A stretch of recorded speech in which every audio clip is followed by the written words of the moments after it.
తెలియజేస్తూ సెలవు తీసుకుంటున్నాను. నమస్కారం.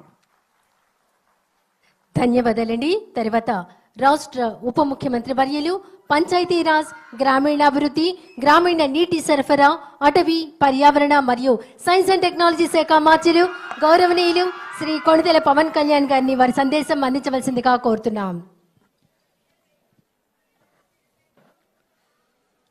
వేదిక పైన ఆసీనులైన గౌరవ ముఖ్యమంత్రి శ్రీ నారా చంద్రబాబు నాయుడు గారికి హృదయపూర్వక నమస్కారాలు. పార్లమెంట్ సభ్యులకి, గౌరవ పార్లమెంట్ సభ్యులకి, శాసనసభ్యులకి హృదయపూర్వక నమస్కారాలు. తెలుగు భాష దినోత్సవం కోసం ఇక్కడికి విచ్చేసిన ప్రముఖులు, పండితులు ప్రతి ఒక్కరికి పేరు పేరున నా హృదయపూర్వక నమస్కారాలు. మాతృభాష గురించి మాట్లాడుకోవాలి అంటే మన భాష గురించి మాట్లాడుకోవాలంటే మన తెలుగు గురించి, మన మాతృభాష గురించి మాట్లాడుకోవాలంటే ఇంగ్లీష్ నేర్చుకోవడం తప్పేం కాదు. దాన్ని కూడా డెవలప్ చేసుకోవాలి. దాన్ని కూడా మనం నిర్లక్ష్యం చేయట్లేదనే దుస్థితికి మనందరం చేరిపోయాం. మన భాష గురించి, మన భాష మీద మక్కువ కానీ మమకారం కానీ చూపించడమే పాపం, నేరం అయిపోయింది. దానికి కారణం మనలోని భయం. అది గత ప్రభుత్వం కొన్ని నిర్ణయాలు తీసుకోవచ్చు. అంతకుముందు ఎవరైనా సరే, ఇట్స్ నాట్ అబౌట్ ఒక ప్రభుత్వానికి కాదు, కానీ ఏ ప్రభుత్వానికైనా సరే బాధ్యత ఆంగ్లం ఇది ఒక సమాజంలో ఉన్న సమస్య అంటే ఆంగ్లం మాట్లాడకపోతే తప్ప వాళ్ళకి ప్రతిభావంతులు కాదు, మేధస్సు లేదనే ఒక దుస్థితికి మనం అందరం ఒక ఆలోచన ధోరణి చేరిపోయింది.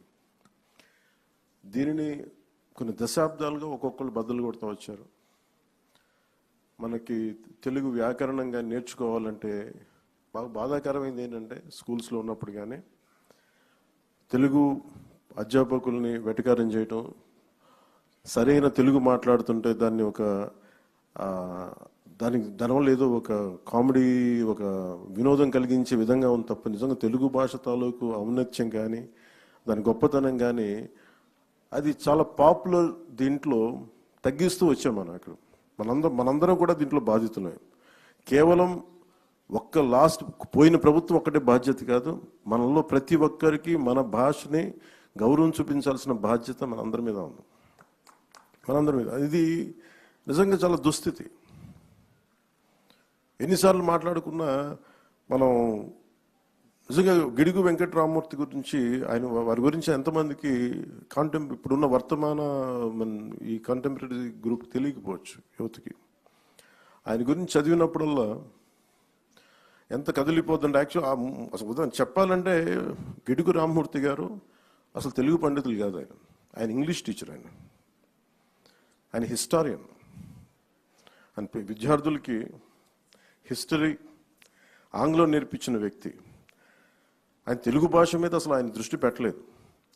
కానీ హిస్టరీ దీంట్లో ఏదో ఒక టెంపుల్కి వెళ్తే ఆ టెంపుల్ ఒక ప్రత్యేకమైన ఒక కలిపిన ఒక భాష పత్రాలు ఉంటాయి ఆ టెంపుల్ మీద.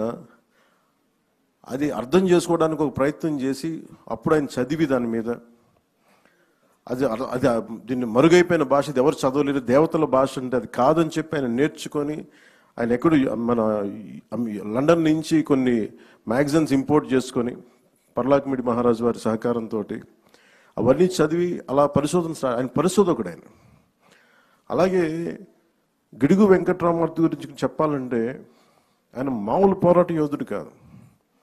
ఆయన ఏదో మనం కూర్చోబెట్టి మనకి తెలుగు భాషని ముందుకు తీసుకెళ్ళినోడే కాదు, ఆయన తెలుగు కోసం, తెలుగు జాతి కోసం పరితపించిపోయిన వ్యక్తి. ఎవరైతే తనకు అండగా నిలబడ్డారో పర్లాకిమిడి మహారాజు గారిని ఆయనతోనే గొడవ పెట్టుకున్న వ్యక్తి. అంటే అంత తపన పడిపోయే వ్యక్తి. ఈ రోజు మనం గిడుగు వెంకటరామమూర్తి గురించి, మనం రామమూర్తి గారి గురించి తెలుగు భాషని వాడుక భాషలో తీసుకొస్తున్నాం అనుకుంటున్నాం, కానీ దానికంటే ముందు ఆయన సవర భాష కోసం ప్రయత్నం చేసిన వ్యక్తి. సవర భాష కోసం ఆయన ఎన్ని సంవత్సరాలు వదిలేశారు ఆయన జీవితాన్ని.